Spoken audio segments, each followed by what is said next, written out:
Good afternoon, everyone. Good afternoon, sir. आज का जो विषय हमारा है वो सोशल डेमोग्राफी हम लोग पढ़ रहे हैं और सोशल डेमोग्राफी में कल जहां हमने छोड़ा था डेवलपमेंट ऑफ सोशल डेमोग्राफी, उसके आगे आज हम लेने की कोशिश करेंगे और डेमोग्राफी के फीचर्स क्या हैं, उसके कैरेक्टरिस्टिक्स क्या हैं, उसके ऊपर आज हमारा इंटरेक्शन रहेगा। So as a scientific discipline demography जो है उसके कई ऐसे डिस्टिंक्ट फीचर हैं जो इसे दूसरे विषयों से अलग करते हैं।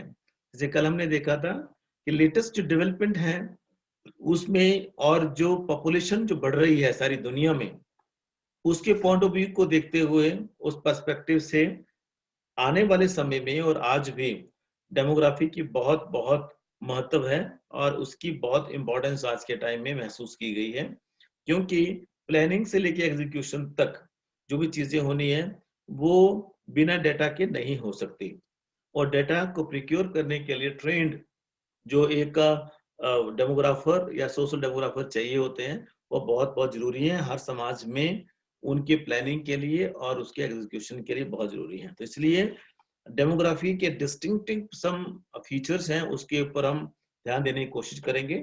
8 पॉइंट इसके हैं, कोशिश करेंगे कि हम इसको वाइंड अप करें। सबसे पहला जो है that is quantitative and relative. ये संख्यात्मक है और रिलेटिव है, ये सापेक्षिक है। इसका मतलब सिंपल शब्दों में क्या हो जाता है कि डेमोग्राफी जो है that is most quantitative and relative subject है।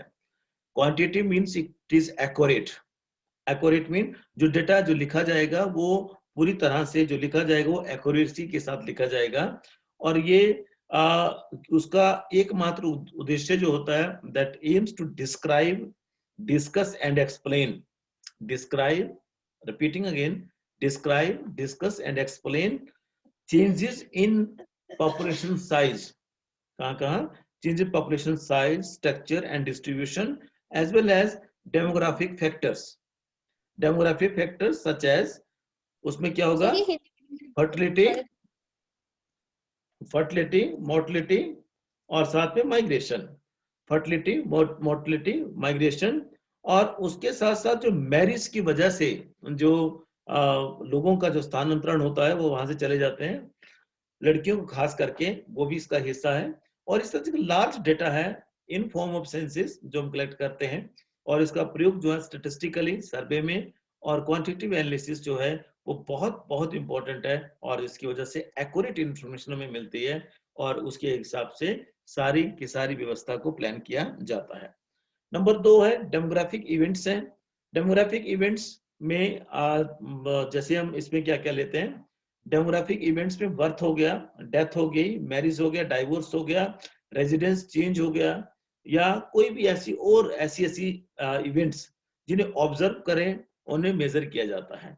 मेजरेबल होते हैं और ऑब्जर्वेबल हैं। In many social sciences discipline, उसमें जैसे इकोनॉमिक फिनोमिना है उसमें एक्यूरेटली कोई चीज, और साइंसेस में, सोशल साइंसेस में एक्यूरेटली किस चीज को स्ट्रिक्ट तरीके से नहीं उसको इंडिकेट किया जा सकता। उसमें value, attitude, social cluster, non wage income, management, political view आदि आदि आदि आदि कई चीजें आती हैं जो कि सब्जेक्टिव रहती हैं, परंतु डेमोग्राफी में एक्यूरेटली एक्यूरेटली जो है इसको ऑल डेमोग्राफिक इवेंट्स को एक्यूरेटली वहां नंबर के साथ उसको कोड किया जाता है। तो जो ऑर्डर ऑफ नेचर है, ऑर्डर ऑफ नेचर है डेमोग्राफिक स्टडी का, वो अलग है as compare to other social sciences. तो इस तरह से जैसे मान लीजिए कि एज स्पेसिफिक जो ग्रोथ है पॉपुलेशन की अगर हमें वो निकालनी है कि 6 साल तक के बच्चे कितने हैं और 6 से 12 साल कितने हैं, 12 से 18 साल कितने हैं, तो हम वहां एक्यूरेट डेटा देंगे, एक्यूरेट डेटा हमारा आएगा और कोई चीज हमारी वहां नहीं आएगी। तो इस तरह से कि सारी की सारी चीजें जो हैं वो डेमोग्राफिक इवेंट्स का भी इसमें स्टडी जो है की जाती है। रिपीटिंग डेमोग्राफिक इवेंट्स, बर्थ हो गया, डेथ हो गई, मैरिज हो गया, माइग्रेशन हो गई, डाइवोर्स हो गया, रेजिडेंस चेंज हो गया, ये सब के सब डेमोग्राफिक इवेंट्स में आते हैं। नंबर 3 है order of nature. Order of nature से सिंपल शब्दों में अर्थ क्या है कि डेमोग्राफी जो है वो रिलेटिव रिच डेटा प्रोवाइड करती है। रिच डेटा का एक रिसोर्स है और इसमें लार्ज स्केल पर डेमोग्राफिक प्रोसेसेस को ऑर्डर ऑफ नेचर के हिसाब से वहां देखा जाता है। और बहुत सारे जो स्कॉलर्स हैं वो इस बात पे विश्वास करते हैं कि जो सोशल साइंसेस के मुकाबले demography is the most accurate discipline. Philip Hauser एक बहुत बड़े डेमोग्राफर हुए, उन्होंने कहा है कि one of the most influential sociologist of 20th century थे ये फिलिप हाउजर। उन्होंने ये कहने की कोशिश की थी कि सोशियोलॉजिस्ट जो है वो जो एक्सप्लेनेशन प्रोवाइड करते हैं उससे हो सकता है कोई फ्रस्ट्रेशन को एनालिसिस है, क्योंकि वहां डिस्क्राइब किया गया है, परंतु फ्रीक्वेंटली किसी भी चीज को इंडिपेंडेंटली कोई वेरिएबल्स के साथ सफिशिएंट और एक्यूरेटली कोई इंफॉर्मेशन प्रोवाइड कर सकता है, तो वो डेमोग्राफी है।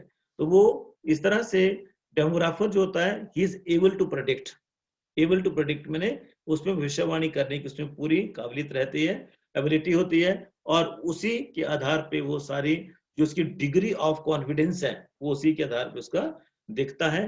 Because he is utilizing information of the past by mean past fertility की जो जन्म दर है उसकी पहले की इंफॉर्मेशन, मृत्यु दर की पहले की इंफॉर्मेशन, माइग्रेशन की पहले की इंफॉर्मेशन लेता है वो। उसके बाद अभी जो हो रहा है उसके साथ कब इसका सीधा कंपेयर एंड कंट्रास्ट हो जाता है। तो he is competent rather as well as confident enough to make any prediction that what will be the trend in coming time और फॉर कमिंग टाइम।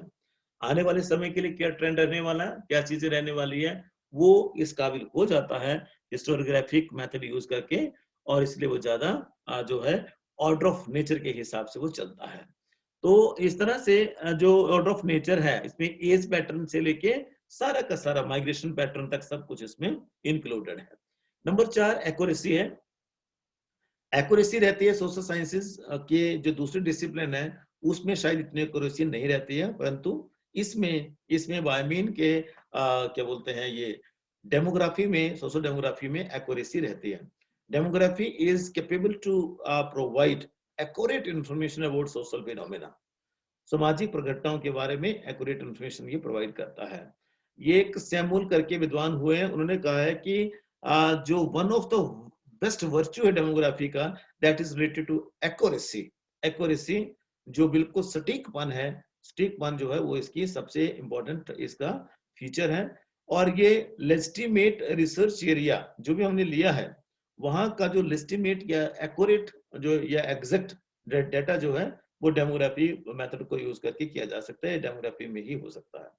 इस तरह से चाहे वो हमारा क्या बोलते हैं good quality of demography data में चाहे इंडक्टिव मेथड का हम प्रयोग करें चाहे डिडक्टिव मेथड का प्रयोग करें, परंतु we try to learn the fact और truth from the fact rather. सच्चाई, तथ्य के अंदर क्या सच्चाई है, तथ्यों की क्या सच्चाई है उसको हम जान लेते हैं, और इस तरह से ये एक बहुत बड़ा वर्च्यू भी बनता है, बहुत बड़ा गुण भी है एक्यूरेसी इस डाटा का, और ये बहुत बड़ा इसका एक विशेषता भी है। नंबर 5 है इंटरडिसिप्लिनरी है। ये इंटरडिसिप्लिनरी का मतलब सिंपल शब्दों में क्या हो जाता है कि ये एक ही डिसिप्लिन तक कन्फाइंड नहीं रहता है, रादर सोशल जो डेमोग्राफी है उसमें कई और डिसिप्लिन जो है उसमें शामिल है, जैसे सोशियोलॉजी है, जैसे इकोनॉमिक्स है, जैसे हेल्थ साइंसेज है, जैसे ग्रेंटोलॉजी है, जैसे जियोग्राफी है, बायोलॉजी है, बिजनेस है, गवर्नमेंट मैनेजमेंट है, आदि आदि आदि कई जो सोशल साइंसेज हैं या रादर साइंसेज हैं उसका उसमें डेमोग्राफी का प्रयोग किया जाता है। छोटा सा एग्जांपल यहाँ देने की कोशिश करते हैं, और उस एग्जांपल में जैसे डेमोग्राफर जो है वो ज्यादा बायोलॉजी से और सोशियोलॉजी से चीजों को लेते हैं। इसको अगर फर्टिलिटी की स्टडी करनी है, पॉपुलेशन एजिंग की स्टडी करनी है, कि जो बुजुर्ग लोग हैं उनकी स्टडी करनी है, तो उसके लिए बायोलॉजी प्लस सोशियोलॉजी से बहुत सारे स्टडी को करवाते हैं। और उसके साथ ही they also drive information from geography and economics also, क्योंकि ज्योग्राफी इकोनॉमिक्स के बिना भी किसी तरह की माइग्रेशन या लेबर फोर्स की स्टडी वो नहीं हो सकती। माइग्रेशन की स्टडी करने के लिए इकोनॉमिक स्टडी बहुत जरूरी है और ज्योग्राफिकल कारणों को जानना बहुत जरूरी है। अगर उनको वहां नौकरी नहीं मिली है तभी जाके वो माइग्रेट करेंगे, या उनकी जमीन जो हार्श है या कोई कारण है तब जाके वो माइग्रेट करेंगे, अदरवाइज माइग्रेट नहीं करता कोई भी। तो इस तरह से कहने का मतलब क्या है कि इसी तरह से इसकी इंपॉर्टेंस को देखते हुए कई इंटरनेशनल इंस्टीट्यूट हैं, जिसमें कि प्रमुख नीदरलैंड इंटरडिसिप्लिनरी डेमोग्राफिक इंस्टीट्यूट है जो कि इस तरह की इंटरडिसिप्लिनरी स्टडीज को करवाता है, करता है। और royal Netherland royal Netherlands academy of arts and science भी एक इसका बहुत बड़ा एग्जाम्पल है, और भारत में भी कुछ ऐसा ही है। नंबर 6 एप्लीकेबल है, ये एप्लीकेबिलिटी है इसकी। एप्लीकेबल का मतलब सिंपल शब्दों में है कि the data which we are collecting, data which we are procuring, that should be applicable, and it is the same, it is the case with this demography. और उसमें जो एप्लीकेबिलिटी है, इसमें प्लानिंग के लिए, जैसे मैंने पहले बात कही, कि प्लानिंग के लिए एक अच्छा डेटा होना बहुत बहुत जरूरी है। अगर डाटा आपके पास नहीं है, यू कांट प्लान एनीथिंग। तो प्लानिंग के लिए और अदर डेवलपमेंट प्लानिंग के लिए खास करके this data procured by demography is being used widely, बिल्कुल उसे यूज किया जाता है। और कई डिसिप्लिन हैं उसके ज्ञान के, जिसमें कि size of population, structure of population, factor affecting change of human population, सारे इस तरह से कई चीजें हैं जिसका कि जहां इस डेटा को अप्लाई किया जाता है। और पॉपुलेशन जो चेंजेस होते हैं, उस पॉपुलेशन चेंजेस की वजह से हेल्थ केयर पे क्या इम्पैक्ट पड़ता है, फैमिली प्लानिंग सर्विसेज पे क्या इम्पैक्ट पड़ता है, एजुकेशन पे क्या इम्पैक्ट है, वेलफेयर पे क्या है, हाउसिंग पे क्या है, और बहुत सारे चेंजेस जो कि प्रोग्राम है सरकार के, उससे उससे पब्लिक सर्विसेज के ऊपर क्या असर है, गवर्नमेंट बजट के ऊपर क्या असर है। तो ये सारे के सारे जितने भी नाम हमने कहे आपसे, इनमें इस डेटा का, डेमोग्राफी डेटा का प्रयोग जो वो किया जाता है। That's why it is known as widely applicable research या डेमोग्राफी डेटा। सो कोई भी आज करना है सोशियो इकोनॉमिक सर्वे, जैसे हमारे स्टेट के निकलते हैं, उसके बेस पर ही गवर्नमेंट पूरी पॉलिसी बनाती है। रादर उसके बाद भी जो सेंसस का डेटा है, उसके बेस पे सारी सारी प्लानिंग होती है। फिर वो डेटा नहीं होगा तो हमारे पास किसी भी चीज को बोलने का कोई अधिकार, वो आधार कोई नहीं होगा। और आधार के साथ साथ एक और चीज जो होती है, इसमें इंपॉर्टेंट चीज क्या है कि उस आधार के साथ सारी ऐसी चीजें, कोई भी डेटा कोई भी एजेंसी प्रिक्योर करे, परंतु अगर उसका कहीं प्लानिंग में यूज नहीं हुआ तो उस डेटा का कोई फायदा नहीं है। तो इस तरह से जो अगला पॉइंट आता है, दैट इज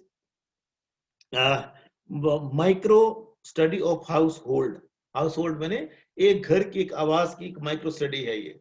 माइक्रो स्टडी का सिंपल शब्दों में अर्थ क्या होता है कि व्यक्ति घर घर जाकर, जब सेंसिस होती है तो घर घर जाकर जो इन्यूमरेटर है, गणक जो है, वो उसको स्टडी को करता है घर घर जाकर। इस तरह से जो कोरिलेशन है between demographic changes and industry dealing with houses from one house to another, that is being collected, data is being collected by the enumerator itself.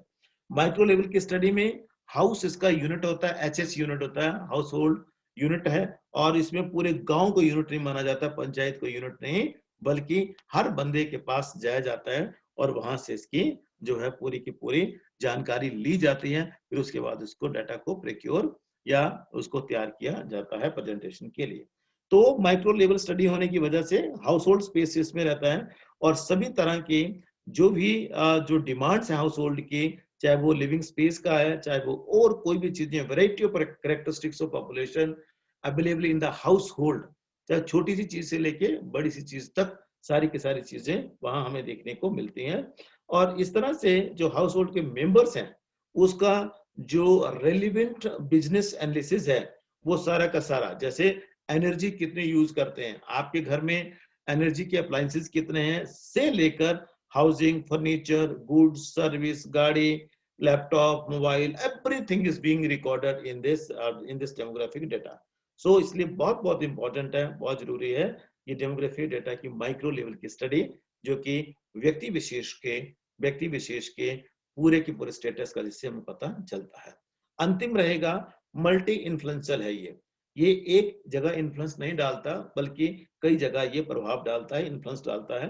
और डेमोग्राफी जो है वो इतना sophisticated method of getting many clarity और realistic clarity, rather बहुत सारी realistic clarity को gather करने के लिए और डिटेल फ्यूचर के लिए डिटेल तैयार करने के लिए डेमोग्राफी बहुत अच्छा एक साधन है, एक बहुत अच्छा साधन है।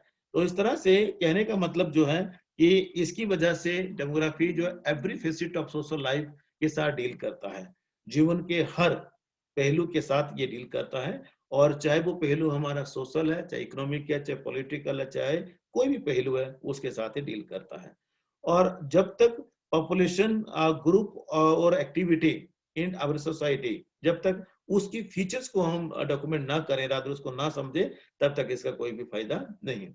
डेमोग्राफिक फैक्टर जो होते हैं alone cannot be counted for social and economic changes, you know, वो किसी भी तरह से हर तरह के सामाजिक या आर्थिक परिवर्तन के लिए जिम्मेदार नहीं होते हैं, परंतु साथ में या तो वो प्रभावित करते हैं या तो प्रभावित होते हैं, और जिसकी वजह से बहुत सारी चीजें जो वो घटित होती हैं, सोली रिस्पॉन्सिबल नहीं होते हैं। जैसे पब्लिक ओपिनियन की अगर हम बात करें तो वो इफेक्ट होगा जब हम लोग एजुकेटेड होंगे। आप पब्लिक, आप घर, हमारा स्वास्थ्य सिस्टम बहुत अच्छा है, हेल्थ सिस्टम बहुत अच्छा है, तो हमें ये जो स्वास्थ्य पे जो पैसे खर्च होते हैं वो हमारे बचेंगे। पब्लिक एजुकेशन है, लोकल कम्युनिकेशन है, हाउसिंग कंस्ट्रक्शन है, हेल्थ सर्विसेज है, ये सारे के सारे एक दूसरे से प्रभावित होते हैं, और ये इसलिए मल्टी इन्फ्लुएंसर है। मल्टी इन्फ्लुएंसर डेमोग्राफिक स्टडी जो होती है इंटरडिसिप्लिनरी के साथ साथ वो कोरिलेटेड करती हैं चीजों को, इंटीग्रेट करती हैं चीजों को दूसरे डिसिप्लिन के साथ, और हर जगह कई जगहों पे ये कई डिसिप्लिन में ये इम्पैक्ट डालने की क्षमता रखते हैं, सलाहियत रखते हैं। इस तरह से बहुत कम शब्दों में अगर हम कहें तो demography is a statistical and mathematical study of size, composition and spatial distribution of human population. जैसा हमने कल कहा था कि ये स्टैटिस्टिकल और मैथमेटिकल डिस्ट्रीब्यूशन है, स्टडी है किसकी वाला, साइज ऑफ पॉपुलेशन की, डेमोग्राफिक प्रोसेसेस की, डिस्ट्रीब्यूशन ऑफ ह्यूमन पॉपुलेशन की, और साथ में जो पॉपुलेशन के एस्पेक्ट हैं जो डिफरेंट टाइम में चेंज होते रहते हैं, उसका एक ये स्टैटिस्टिकल और मैथमेटिकल स्टडी है। साथ में हमने ये देखने की कोशिश की थी कि जो 5 बड़ी मेजर प्रोसेसेस हैं, डेमोग्राफिक प्रोसेसेस हम जिनको बोलते हैं 5 मेजर, उन डेमोग्राफिक प्रोसेसेस में उसमें फर्टिलिटी है, मोर्टिलिटी है, मैरिज है, माइग्रेशन है और सोशल मोबिलिटी है। इसको समझने के लिए डेमोग्राफी का सहारा लिया जाता है, और ये सारी चीजें इस तरह से होती हैं। साथ में एक और अति महत्वपूर्ण चीज है कि ये continuous descriptive and comparative analysis है, एनालिसिस ऑफ ट्रेंड जो होते हैं कि क्या आज के टाइम में क्या ट्रेंड चला हुआ है, तो उसका एक जो एनालिसिस है वो डेमोग्राफी डाटा की वजह से ही हो सकता है, क्योंकि वो डाटा वो फैक्चुअल होता है और वो डाटा जो है वो नंबर्स में होता है। तो इस तरह से हम देखने की कोशिश करें तो ये जो क्या बोलते हैं डेमोग्राफिक डाटा है जो है वो एक लॉन्ग रन के लिए किसी भी तरह का कोई प्लान हमने डेवलप करना है, कोई स्कीम डेवलप करनी है, तो उसके लिए बहुत बहुत जरूरी है, और जिसमें दूसरे जो एस्पेक्ट है, दूसरे डायमेंशन जो पॉपुलेशन के वो उसमें ऐड होते हैं, और इस तरह से सारी चीजें जो है इस तरह से पॉपुलेशन को रादर डेमोग्राफी को ध्यान में रखते हुए सारी चीजों का इसमें जो है वो समावेश रहता है, और ये एक बहुत इंपॉर्टेंट एक ऐसा सब्जेक्ट बनता है जो कि कल को अलग तरह से स्टडी करने में मददगार साबित होता है। तो ये इसके फीचर्स थे डेमोग्राफी के, जिसको कि हमने देखने की कोशिश की। अब इसके पैराडाइम्स भी हैं। इसके पैराडाइम मैंने इसके आयाम क्या क्या है, न्यूटन ने जैसे या आइंस्टाइन ने जैसे की थी, इन्होंने हर एक ने जो भी साइंटिस्ट हुए उन्होंने ऑब्जेक्टिव मेथड की बात की है, साइंटिफिक मेथड की बात की है। तो डेमोग्राफी भी एक ऐसा सब्जेक्ट है जिसमें कि साइंटिफिक मेथड की बात की जाती है। तो उनको समझने के लिए, उनको करने के लिए इन्होंने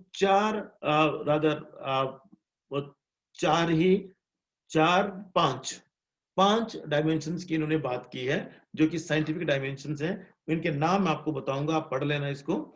और उसमें जैसे पहला है क्रॉस सेक्शनल पैराडाइम है।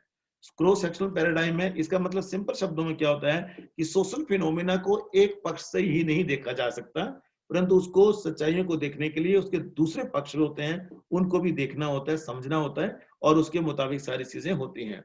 जैसे जो सामाजिक सच्चाइयां हैं, सोशल फैक्ट हैं, वो उसका इकोनॉमिक एस्पेक्ट भी है, उसका पॉलिटिकल भी है, उसका रिलीजियस भी है, और उसकी और कई तरह की और जो खासियतें हैं वो जब इकट्ठी होती हैं तब जाके कोई घटना घटित होती है। ऐसे एक घटना की वजह से जो कोई चीज है वो घटित नहीं होती है। इसको हम क्रॉस सेक्शनल बोलते हैं। एक से अधिक सेक्शन है जो कि एक दूसरे के साथ को क्रॉस करते हैं।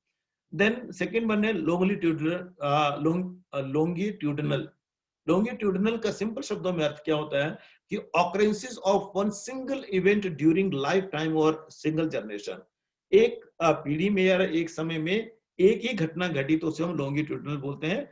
जब पॉपुलेशन में सेम कैरेक्टरिस्टिक्स जो है बार बार रिपीट हो और वो फिनोमेना परसिस्ट करे, वो चेंज ना हो, तो उसे हम क्रॉस सेक्शनल पैराडाइम से ना देखकर उसे कैसे देखेंगे, हम उसे लॉन्गिट्यूडनल पैराडाइम से उसको देखने की कोशिश करेंगे। जैसे होमोजेनिस कोई ग्रुप है, उसकी कोई फंडामेंटल कोई भी इक्वेशंस हुई हैं, तो उन सारी के सारी फंडामेंटल इक्वेशंस के लिए सारी ये चीजें जो होंगी वो इस तरह से लॉन्गिट्यूडनल एनालिसिस के लिए जो है वो काम करती हैं। नंबर 3 है हिस्टोरिकल पैराडाइम है। इसमें हिस्टोरिकल मेथड का प्रयोग किया जाता है। हिस्टोरिकल मेथड का प्रयोग करने का मेरा मतलब क्या है कि उसमें over the whole course of one's life मतलब मेरे जीवन की अगर स्टडी करनी है तो पूरे के पूरे जीवन की स्टडी करनी पड़ेगी। Over the course of one's own life, whole life, उसका उसके जब उसको देखेंगे तो that would be this historical paradigm. और इसमें over the life course individual follow complex territory that depends on time as well as the life of course of any information which we gathered या which we are using। कोई भी information, कोई भी जानकारी जो कि over the period of times का retain किया हुआ हमने और सारे के सारे उसमें रहेगा, तो उसे हम क्या बोलते हैं हिस्टोरिकल मेथड कहेंगे, हिस्टोरिकल पैराडाइम कहेंगे। इंटरडिपेंडेंस इसमें बहुत इंपॉर्टेंट है हिस्टोरिकल पैराडाइम में। और साथ में जो फंडामेंटल इक्वेशंस हैं, जो कि फंडामेंटल इक्वेशन हो सकता है किसी के साथ मेरी आज बनती है कल ना बने, उसमें भी चेंज उसको देखने की कोशिश है। और हिस्टोरिकल इवेंट एनालिसिस जो है वो डेमोग्राफर जो है उसको यूज करते हैं और डिफरेंट डिफरेंट जो कैरेक्टरिस्टिक्स हैं पॉपुलेशन की उसमें इसका प्रयोग किया जाता है। सेकेंड लास्ट है मल्टी लेवल पैराडाइम है। मल्टी लेवल पैराडाइम का मतलब क्या हो गया कि होलिज्म में ना लेकर एक क्रॉस सेक्शनल था जिसमें कि सेक्शन क्रॉस होते हैं, यहाँ लेवल है ऊपर से नीचे, कोई भी व्यक्ति ऊपर भी जा सकता है, कोई व्यक्ति ऊपर से एक प्लेन पे नीचे भी आ सकता है। तो ये ह्यूमन बिहेवियर है that is bringing different level of aggregations. अलग अलग तरह के जो हैं वो एग्रीगेशन को लेके लेते हैं और उसके साथ वो प्ले करने की कोशिश करता है। और ये जो पैराडाइम्स है ये नैरो ना होकर ये थोड़ा खुला है और इसमें विस्तृतता से इसमें बात की जाती है। और इसमें परफेक्टली जो ऑब्जेक्ट्स होते हैं उसको एक लेवल से लेके दूसरे लेवल से लेके कहीं भी ऊपर लेवल तक जो है उसको फॉलो किया जाता है। मेथोडोलॉजिकली इंडिविजुअल को हिस्टोरिकली और दूसरे इवेंट्स के साथ उसको हेल्ड करते हैं और उसको करने की कोशिश जो की जाती है। अंतिम है मल्टी लेवल अप्रोच इसके लिए की जाती है। मल्टी लेवल जो पैराडाइम है इसके लिए इसका प्रयोग किया जाता है। तो इसमें जो है इसमें साइंथेसिस को यूज किया जाता है। साइंथेसिस मैंने एक से अधिक चीजों को इकट्ठा किया जाता है, इकट्ठा करके इसको यूज करने की कोशिश की जाती है। और जो पीछे ऊपर वाले जितने भी पैराडाइम्स हैं चारों के चारों, उसे मल्टी लेवल अप्रोच के तहत सबको जहां जहां जिसकी जो जो जरूरत है, मान लीजिए कोई स्टडी हम कर रहे हैं तो उसमें सारे के सारे पैराडाइम को अलग अलग लेवल के लिए उसको यूज किया जाता है, अलग अलग लेवल ऑफ स्टडी के लिए उसको यूज किया जाएगा। तो कहने का मतलब क्या हो गया कि इस तरह से समाज के साथ एक व्यक्ति का भी लिंक है और एक समाज का भी लिंक है। तो गैंग्रेव करके एक विद्वान हुए हैं, उन्होंने कहने की कोशिश की कि ह्यूमन फैक्ट्स जो है that is Indeed scientifically understood only by using multiple angle of the vision. एक एंगल से देखकर कभी भी सच्चाई सामने नहीं आती है। सच्चाई को सामने लाने के लिए एक से अधिक एंगल, एक से अधिक पर्सपेक्टिव, एक से अधिक लेवल का प्रयोग करना होता है।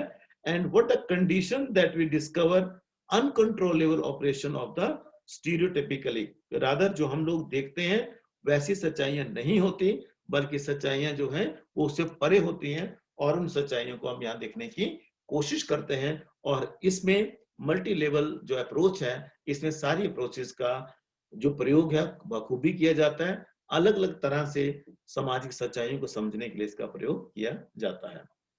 तो ये आज का लेक्चर था। इसमें हमने जो दो चीजें देखने की कोशिश की, एक कैरेक्टरिस्टिक्स और एक पैराडाइम। और कल हम देखेंगे कि क्या डेमोग्राफी साइंस है या नहीं, नेचर देखेंगे इसका कि डेमोग्राफी क्या साइंस है या नहीं है, और उसके बारे में कल हमारा जो है वो डिस्कशन कल इस पे रहेगा। तो आज के लिए इतना ही।